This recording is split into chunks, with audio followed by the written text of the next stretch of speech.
Magestemane yo melinkenyo yo ya minyoko mawa pe mpasi ondimi koko malisumu eloko yo osala na noteo yo moto umeli na bosantu ebanda boni yo koma lisumu yaya na ngai obongi na yango te ezanga nde na meritaki soni oyo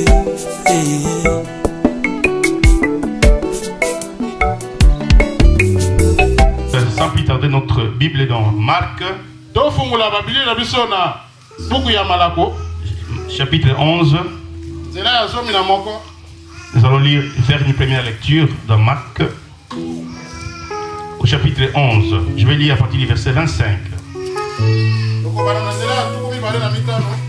Je lis au nom de Dieu. Loue, Père Seigneur, du ciel et de la terre, de ce que tu as caché ces choses aux sages et aux intelligents, et de ce que tu les as révélés aux enfants. Oui, Père, je te loue, de ce que tu l'as voulu ainsi. Toutes choses m'ont été données par mon Père, et personne ne connaît le Père. Et si ce n'est le Père, personne non plus ne connaît le Père, si ce n'est le Fils, et celui à qui le Fils veut les révéler. Amen. Nous allons faire une deuxième lecture dans 1 Corinthiens chapitre 14.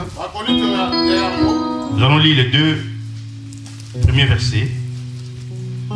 Recherchez l'amour. Aspirez aussi aux dons spirituels, mais surtout à celui de la prophétie. Verset 2. En effet, celui qui parle en langue ne parle pas aux hommes, mais à Dieu, car personne ne le comprend. Et c'est un esprit qu'il dit de mystère. Amen. Amen. Nous allons prier. Éternel notre Dieu, nous te louons, nous t'adorons, nous te rendons grâce. Seigneur, si je suis venu dans ces lieux pour ta gloire, pour glorifier ton nom, Seigneur. Et Seigneur, pour l'édification de ton peuple, pour consoler ton peuple et pour exhorter ton peuple. Je te rends grâce, Père, de ce que tu vas faire ce matin. Je te bénis, je te loue et je t'adore. Tu sais, Père, que je suis ton adorateur et que je t'aime de tout mon cœur. Père, je prie que moi je diminue, que toi tu croisses et que tu t'élèves souverainement dans ces lieux et que ton peuple ne me voit pas, mais te voit toi en moi. Saint-Esprit de Dieu, l'Esprit qui est descendu sur les apôtres les jours de la Pentecôte, l'Esprit qui a ressuscité Jésus-Christ d'entre les morts, je m'abandonne entre tes mains. Toi seul travaille au milieu de ton peuple.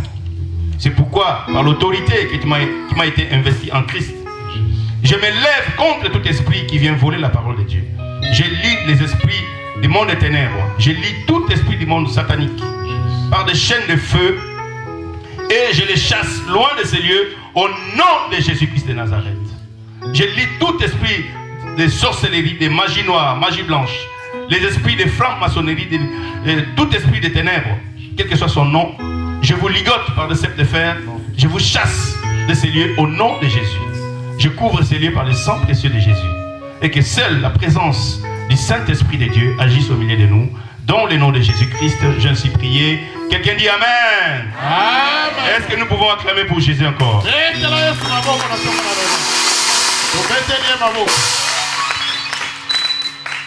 Le titre de ce message, parler en langue et dire des mystères.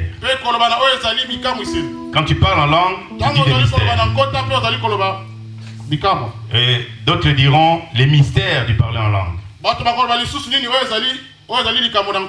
Mais moi je te dis parler en langue et dire des mystères. Amen. C'est un sujet qui fait beaucoup de polémiques dans les églises. Il y a beaucoup d'églises qui ne le parlent pas. Il y a beaucoup d'églises qui parlent trop. Et pour pourquoi est-ce que nous devons le parler et quand nous devons le parler. Est-ce que c'est important de parler en langue? Qu'est-ce que nous gagnons en parlant en langue? Est-ce que tout le monde peut parler en langue? Toutes ces questions-là, ça dérange les églises du monde. C'est pourquoi nous avons le devoir d'expliquer au peuple de Dieu pourquoi nous devons parler en langue. C'est pourquoi nous allons rapidement lire encore un verset. Notre page, texte principal, c'est les 1 Corinthiens 14. Mais nous allons revenir dans 1 Corinthiens 14. Nous allons lire Marc chapitre 16. Et on va lire seulement un verset. La Bible déclare: voici les miracles qui accompagneront tous ceux qui ont cru en mon nom. Quelqu'un dit tous ceux qui ont cru en mon nom. Tous ceux qui ont cru en mon nom. Au nom de Jésus. Tous ceux qui ont cru au nom de Jésus-Christ, ils vont faire quoi? Ils chasseront les démons. Ils parleront de nouvelles langues. On va s'arrêter là. Il y a beaucoup de choses après, mais ce qui nous intéresse, c'est ils parleront de nouvelles langues. Amen. Amen. Tout le monde qui a reçu Jésus comme Seigneur et Sauveur. Je te parle à toi, mon frère, pasteur, évangéliste, docteur, prophète. Écoutez bien ces versets. Je te regarde les yeux dans les yeux. Et je te dis, mon frère, mon pasteur, qui me regarde sur Internet,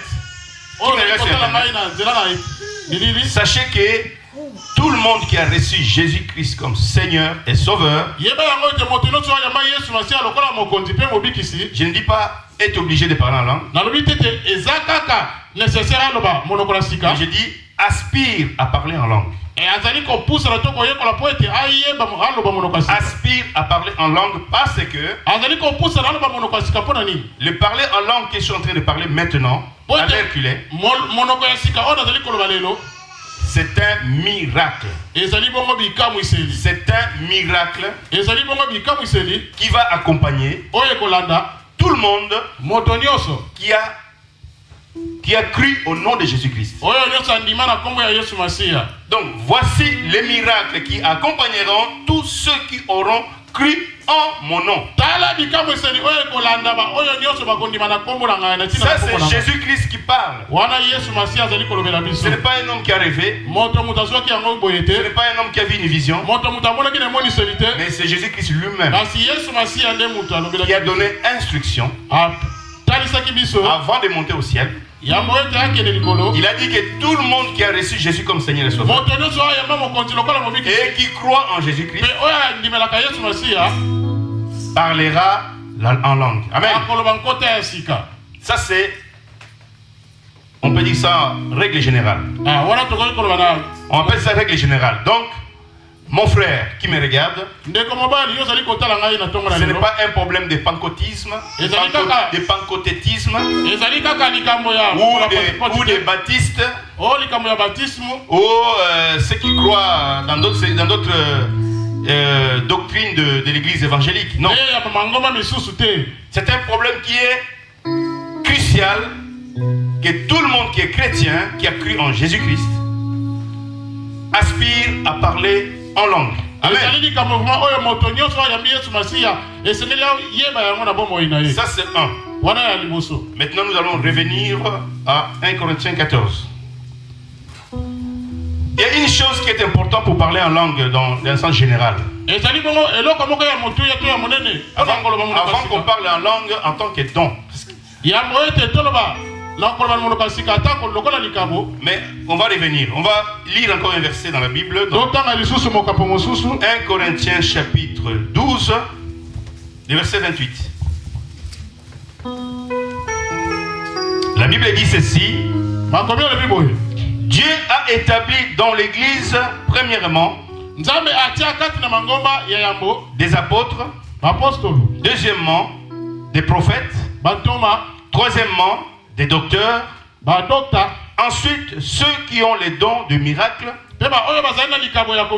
Puis ceux qui ont les dons de guérir, de secourir, de gouverner, de parler diverses langues.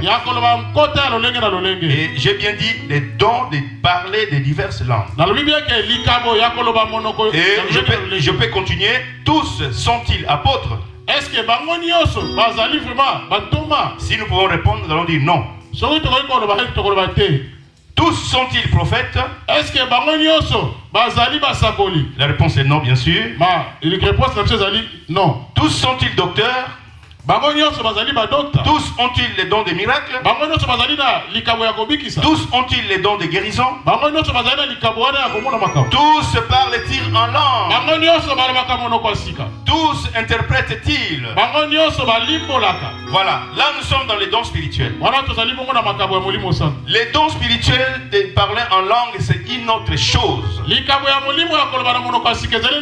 Comme je suis en train de prêcher là, un frère ou une sœur peut s'élever.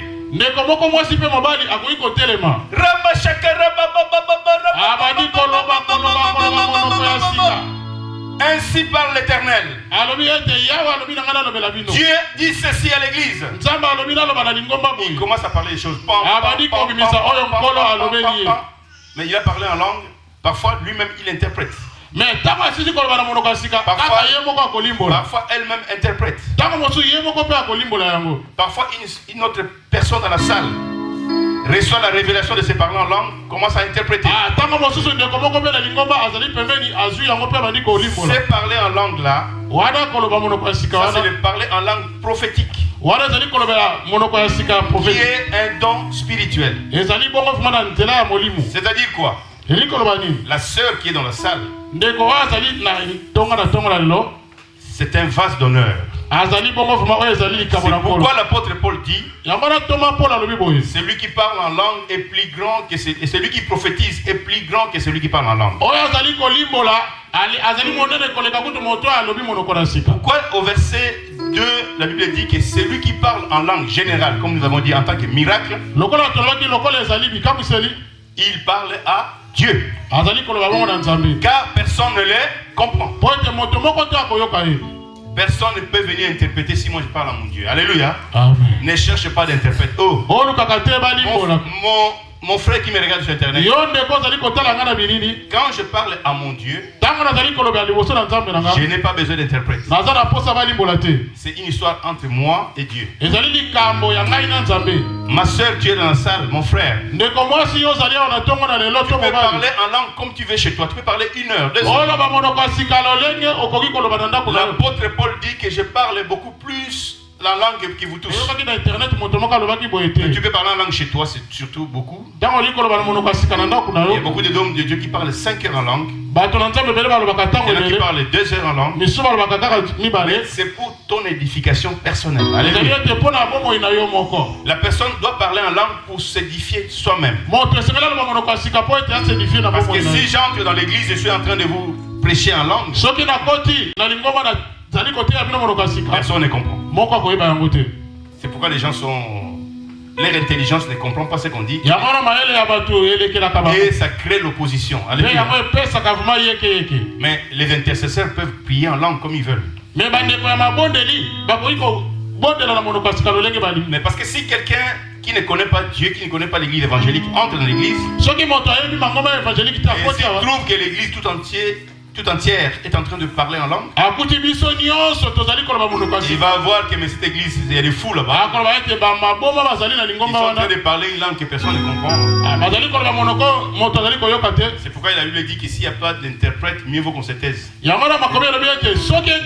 Alléluia. S'il n'y a pas d'interprétation, mieux vaut qu'on se taise. Donc, parler en langue, c'est très bien.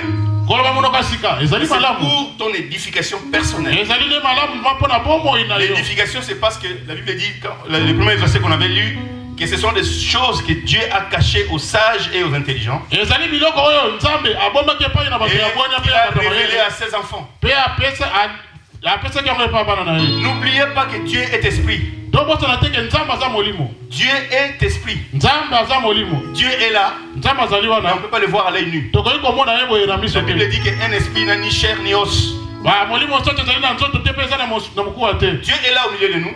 Mais tu dois croire que Dieu est là. Tu dois marcher avec la foi et non avec la vue. Ce n'est pas avec tes yeux que tu dois voir. Mais tu dois voir avec les yeux de ton cœur. Amen. Alléluia. Amen. Et il y a une chose encore importante. Nous allons lire dans 1 Corinthiens 13 verset 1. Tu ne peux pas parler en langue si tu n'as pas cette chose qu'on va lire. La Bible dit ceci. Quand je parlerai la langue des hommes et des anges, si je n'ai pas l'amour, je suis un airain qui résonne ou une cymbale qui retentit. Amen. Amen. C'est-à-dire que on ne peut pas aller parler amour sans avoir Dieu, parce que l'amour c'est Dieu. Dieu est amour. Pour avoir l'amour, pour nous, mais comment est-ce qu'on peut avoir l'amour? Et l'amour c'est décrit dans Matthieu 5, 43, 44. On ne va pas les lire. Mais la Bible nous dit que bénissez vos ennemis. Aimez déjà vos ennemis. Et une personne qui est capable d'aimer son ennemi, il a la capacité d'aimer tout le monde. Si tu n'aimes pas ton ennemi, tu ne peux pas aimer les autres. Déjà commencez par aimer les personnes qui t'aiment pas. Toutes les personnes qui ne t'aiment pas, commencez à les mettre sur une liste et les aimer. Commencez à dire à leur nom. Mon frère tel, je l'aime, lui aussi il m'aime, et nous nous aimons au nom de Jésus. Il dit, ma soeur, tu cites un nom. Je ne peux pas citer le nom parce qu'il y a quelqu'un qui peut se retrouver. Donc tu cites le nom de quelqu'un. Ma soeur Bolingo, je t'aime. Toi aussi tu m'aimes et nous nous aimons au nom de Jésus. C'est l'amour là que Jésus a dit en Matthieu 5, 43, 44. Il a dit aimez ceux qui vous persécutent. Donc aimez vraiment les personnes qui ne t'aiment pas. Les personnes qui te détestent. Tu dois les transformer en amis. Transformer l'ennemi en ami. Et quelle est la récompense? Afin que vous soyez fils de votre Père. Vous savez, quand nous avons reçu Jésus, nous sommes enfants de Dieu. Mais il y a un endroit dans la Bible où on a dit que quand tu fais ça, tu n'es plus enfant, tu deviens fils.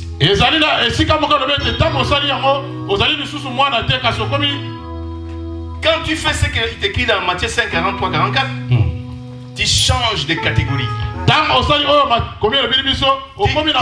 quittes la catégorie enfant de Dieu, tu passes à la catégorie fils de Dieu. Aimez vos ennemis. Il y a la personne qui est à côté de toi. C'est pas facile, hein, mais tu fais l'effort pour devenir fils. Pour devenir fille de Dieu. Demande-lui, veux-tu devenir fille de Dieu ou fils de Dieu? Il y a un secret. Commence à aimer tes ennemis. Là, Dieu au ciel, il barre le nom enfant, il te met fils. Il y a encore une chose qui pour montrer l'amour. L'amour, nous allons voir le cas d'Abraham. Si Dieu descend ici, qu'est-ce que tu vas faire à Dieu? Beaucoup de gens quand ils vont voir, on dit que voilà Dieu est arrivé.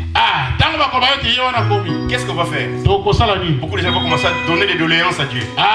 Donc commencer à demander à Dieu des choses. Commencer à demander à Dieu. Mais c'est une erreur. Mais la Bible ne nous dit pas comme ça. Un verset qui ne concerne pas de parler en langue, mais c'est important qu'on lise ça. Genèse chapitre 18. On a le temps donc. Alléluia. Donc Genèse chapitre 18, le verset 2. Nous allons voir un homme que Dieu est apparu devant lui. Qu'est-ce qu'il avait fait? Alléluia. Je vais lire au nom de Jésus-Christ. Genèse 18 à partir du verset 2. Ça c'est on parle d'Abraham. Il c'est Abraham. Il leva les yeux et regarda. Et voici 3 hommes étaient debout près de lui. Quand il les vit, il courut au-devant d'eux depuis l'entrée de sa tente et se prosterna à terre. Et il dit, Seigneur, si j'ai trouvé grâce à tes yeux, ne passe point, je te prie, loin de ton serviteur. Permettez qu'on apporte un peu d'eau pour vous laver les pieds et reposez-vous sous cet arbre.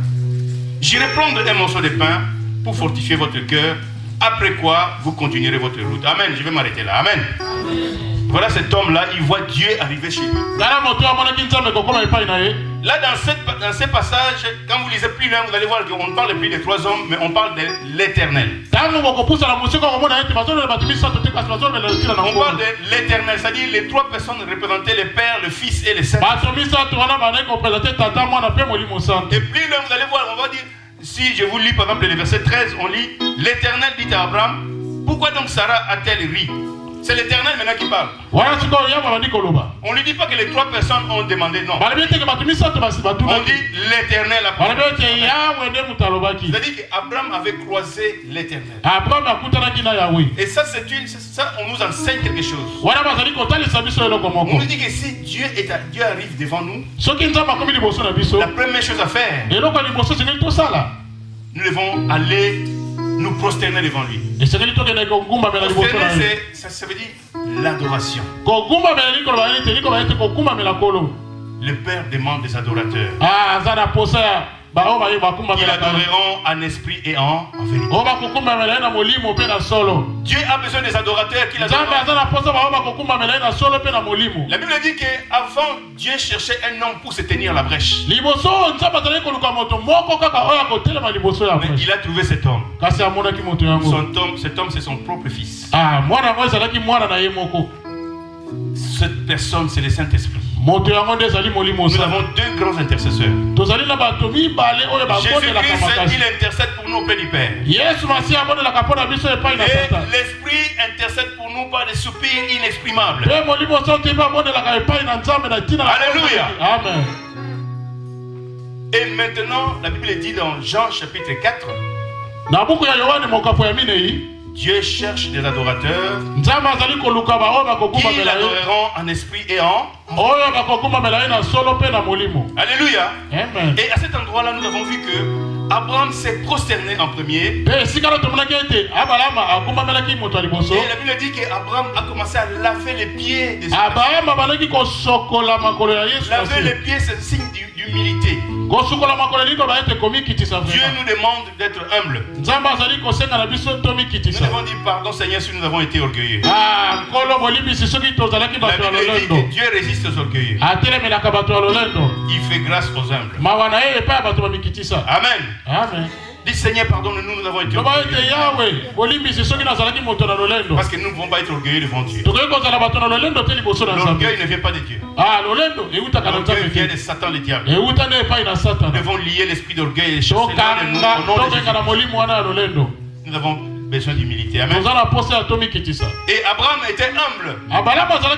Et il est venu laver les pieds des gens. Ça c'est un deuxième point. Et la troisième fois, qu'est-ce qu'il a fait?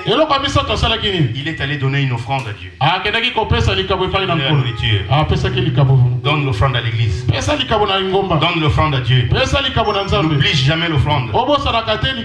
N'oublie jamais l'humilité. N'oublie jamais l'adoration. Dans ce passage, Dieu nous donne 3 secrets lorsque Dieu se présente devant toi. Il y a 3 secrets. Le premier secret, l'adoration. Le deuxième secret, l'humilité. Et le troisième secret, l'offrande. Fais l'offrande à l'église. Et quand cette personne a fait les 3 choses, il a gagné quelque chose. À Lingala on dit quelque chose de précieux. Et qui n'avait même pas demandé. Parfois, ne te précipite pas d'aller demander des choses à Dieu. Parfois, fais seulement ces 3 choses. Tu vas voir ce que ton cœur désire. Il dit, fais de l'Éternel tes délices. Fais de l'Éternel tes délices. Il te donnera ce que ton... Il te donnera quoi? Ah, Abraham et Sarah, ils avaient fait de l'Éternel leur délice. Et la suite, la Bible dit qu'à cette période, là, au moment où je suis, mais l'année prochaine, à la même période, vous aurez un fils. À la même période, tu auras un fils. Voilà la récompense de Sarah et Abraham. Mais si Abraham avait laissé passer ses hommes passer, il allait rater, comme on dit en français, les coches. Il allait rater les coches. Il allait rater les coches. Alléluia. Il allait rater. Ne rate pas. Il faut toujours saisir comme la femme à tête de perte de sang. Quand tu vois ta bénédiction, ne rate pas, va vite, saisis ta bénédiction. Abraham s'était précipité. Hein. La Bible dit Abraham a couru. Et il est allé saisir sa bénédiction. Parfois nous ratons nos bénédictions parce que nous ne courons pas. Et la femme atteinte de perte de sang avait couru pour aller saisir. Et elle avait obtenu sa guérison. Amen. Ce matin, je sais que tu saisis ta bénédiction. Ce matin, je sais que tu saisis ta bénédiction. Je sais que ce matin, tu ne sortiras pas d'ici. Je sais que ce matin, le Saint-Esprit va faire quelque chose. Le Saint-Esprit va transformer ta vie ce matin. Au nom de Jésus. Nous revenons à notre message. Nous avons dit que nous devons parler en langue avec amour. Nous avons dit qu'on ne peut pas parler en langue sans amour. Parce que même ce que nous connaissons, la connaissance sera abolie. Les prophéties seront abolies. Toutes ces choses-là cesseront. Mais il y a une chose qui ne cessera pas. L'amour. Parce que l'amour c'est lui-même. L'amour c'est Dieu. Et ça ne finira jamais. Amen. L'amour ne périt jamais. C'est pourquoi avant de parler en langue, sanctifie-toi. Tu dois être dans une terre sainte.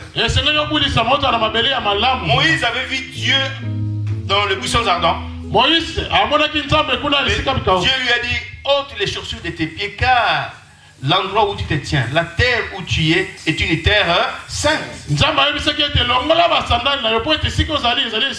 Bible dit que celui qui parle en langue parle à Dieu. Mais comment tu peux parler en langue avec Dieu alors que tu viens d'insulter quelqu'un à côté? Tu viens de critiquer à gauche. Tu viens de parler du mal ici. Et tu arrives là, arrêtez, tu ne parles pas en langue mon frère. Tu ne parles pas en langue, ma soeur. On se prépare avant de parler en langue. Tu dois être dans une terre sainte pour que tu parles avec celui qui est saint. Celui qui parle en langue parle à Dieu. Avant de parler en langue, prépare-toi. Pardonne aux personnes qui t'ont fait du mal. Et demande aussi pardon pour toi-même. Tu peux pas dire que je n'ai pas péché. La Bible dit que si je dis que je n'ai pas péché, je fais Dieu menteur. Tu dois dire Seigneur, pardonne-moi. Pardonne-moi et pitié de moi. Je m'asperge par le sang. Le sang lave mon cœur. Le Saint-Esprit habite en moi. Il travaille en moi. Je suis le temple du Saint-Esprit. Et l'Esprit de Dieu qui habite en moi me guide. Il me conduit. Amen. Merci Jésus. Donc ça c'était un mot pour l'amour. Parce qu'on ne peut pas parler en langue sans amour. Et les parler en langue que nous avons parlé tout à l'heure, les dons spirituels, c'est ça qui crée la confusion dans beaucoup d'églises. Quand tu vois quelqu'un parler en langue normale comme ça, il veut qu'il interprète. Non, il peut interpréter. Il faut bien regarder si. Il y a des parlants en langue qu'on parle directement à Dieu. On s'est édifié soi-même. Et parler en langue n'est pas crier en langue. Parce que beaucoup de gens croient que parler en langue, ça signifie crier en langue. Ça aussi, nous allons lire un verset dans 1 Samuel. Nous allons voir une personne, mais cette personne parlait dans son âme. Mais parler dans son âme, 1 Samuel chapitre 1. Nous allons lire deux versets. Nous allons lire à partir du verset 12. Comme elle est restée longtemps en prière. Donc j'ai dit 1 Samuel 1, du verset 12. Comme elle est restée longtemps en prière devant l'Éternel, Élie observa sa bouche. Je vais m'arrêter un peu là, on va continuer. La prière en langue intervient quand? Parce que tu es en train de prier chez toi. Tu as commencé à prier. Tu as prié pendant 20 minutes. Et il arrive un moment où tu n'as plus de paroles. Tu n'as plus rien à dire avec ton intelligence.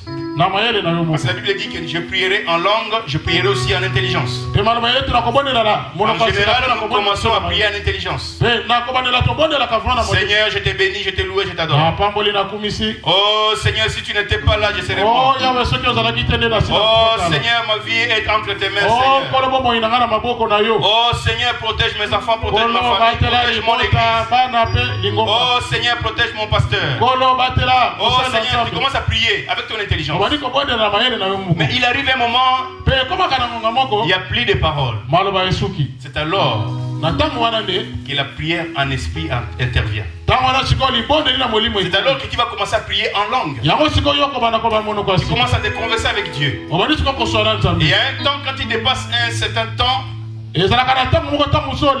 parfois les paroles ne sortent plus. Comment c'est m'a dit oh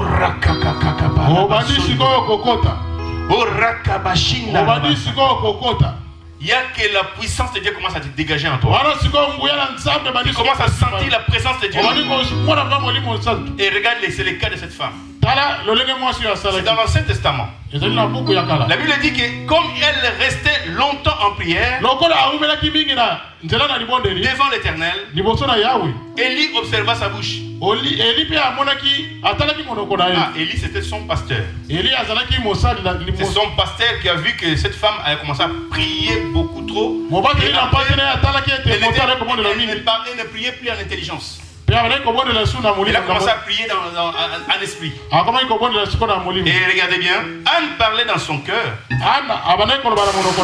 ne faisait que remuer les lèvres. Mais on n'entendait point sa voix. Élie pensa qu'elle était ivre.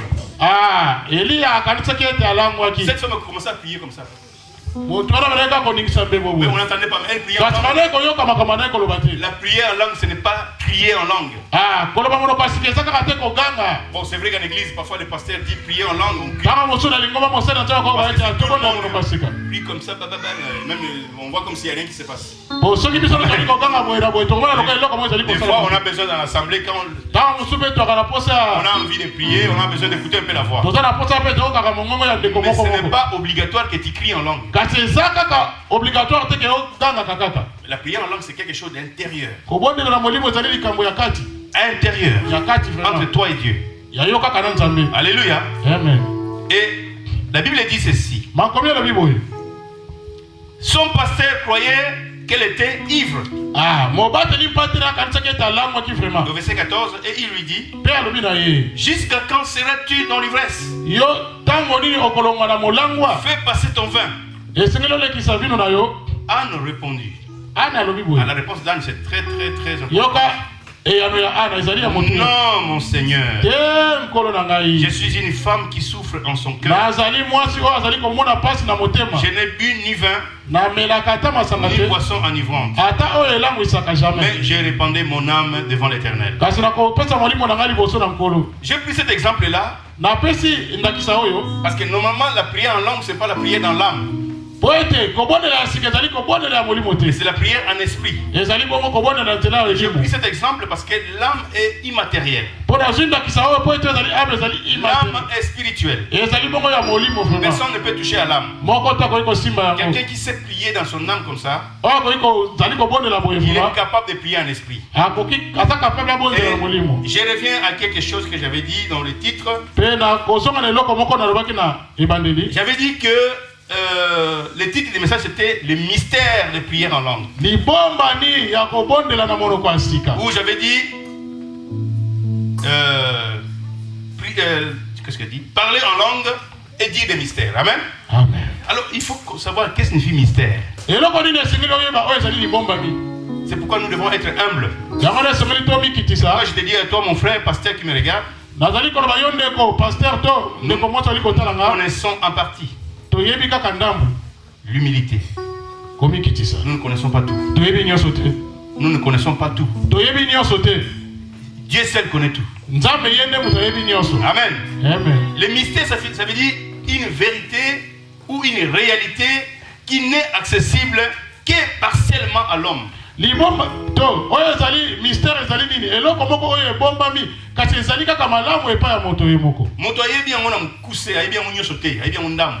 C'est-à-dire la personne connaît ça partiellement à cause de ses limitations. L'homme a des limitations. Mais voilà, les limitations là sont brisées par les parler en langue. Donc les parler en langue, c'est une communication que nous avons avec Dieu. Les parler en langue nous fait entrer dans ce qu'on appelait dans les tabernacles les lieux très saints. La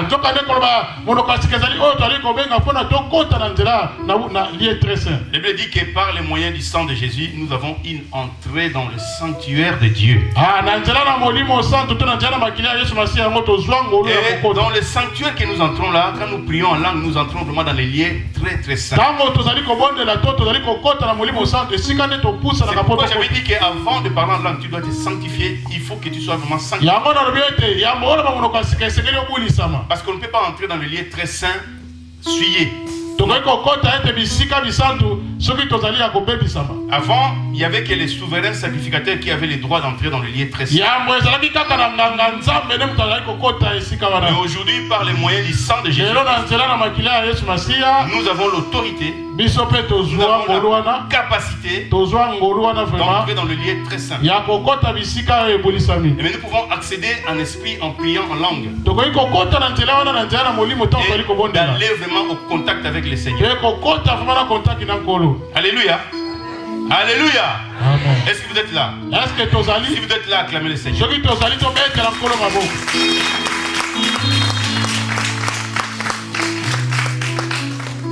Donc, j'avais dit que quand nous prions en langue, nous brisons les limites. Les limites sont brisées et nous pénétrons dans le sanctuaire. Et nous pénétrons dans le lieu très saint. Et quand nous prions en langue aussi, nous sommes revêtus de notre armure. C'est vrai qu'en intelligence, nous disons je me réveille du casque du salut, je me réveille de ceci, des armes. Mais ces armes sont concrétisées quand nous prions en esprit.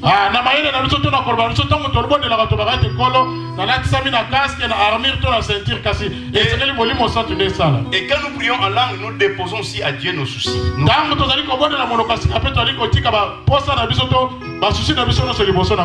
Parce que tous les problèmes que tu as, dans Matthieu 11, on n'a pas lu ça, le 28, c'est dit que venez à moi vous tous qui êtes fatigués et chargés et je vous donnerai du repos.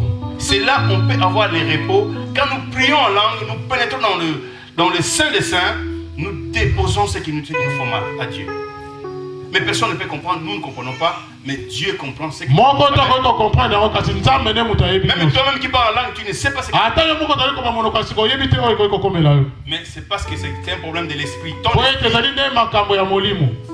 Et dans Romains 8, 26, 27 nous dit, car nous ne savons pas ce que nous pouvons demander en prière. Mais l'Esprit lui-même intercède pour nous par des soupirs inexprimables. Amen. Amen. Ce sont des soupirs inexprimables qui se font, ce sont des mystères qui se passent lorsque nous prions en langue.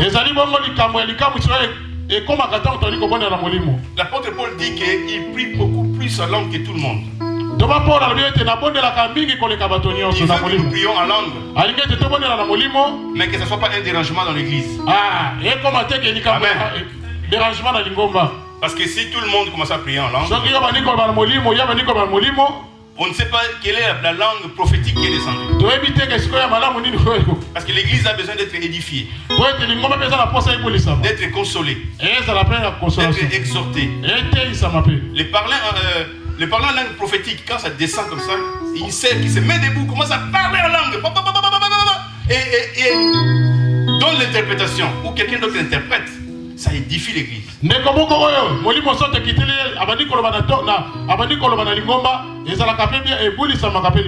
Parce que la prophétie ne peut pas venir contre la parole de Dieu. Si quelqu'un vient faire une prophétie qui est contre la parole de Dieu, la personne qui a l'autorité dans l'église a le droit de venir lui toucher à l'épaule avec amour. Ma sœur, c'est bon, c'est bon. C'est bon, c'est bon. Amen. Et si ça continue, il faut l'amener à la délivrance. Parce que c'est un esprit méchant qui est entré dans la vie. Ça s'appelle l'esprit de la divination. C'est un esprit qu'on doit ordonner de libérer la personne. Amen. La prophétie doit exhorter, doit consoler, doit édifier l'église. Amen. La prophétie doit faire ces trois choses.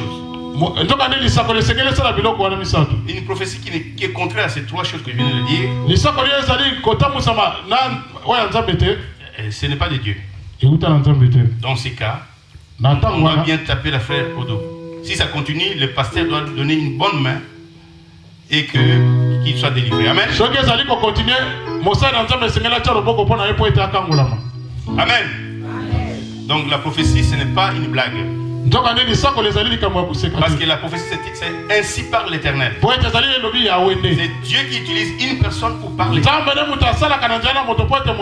Alors ne confondons pas les choses. Beaucoup de gens ne parlent plus en langue.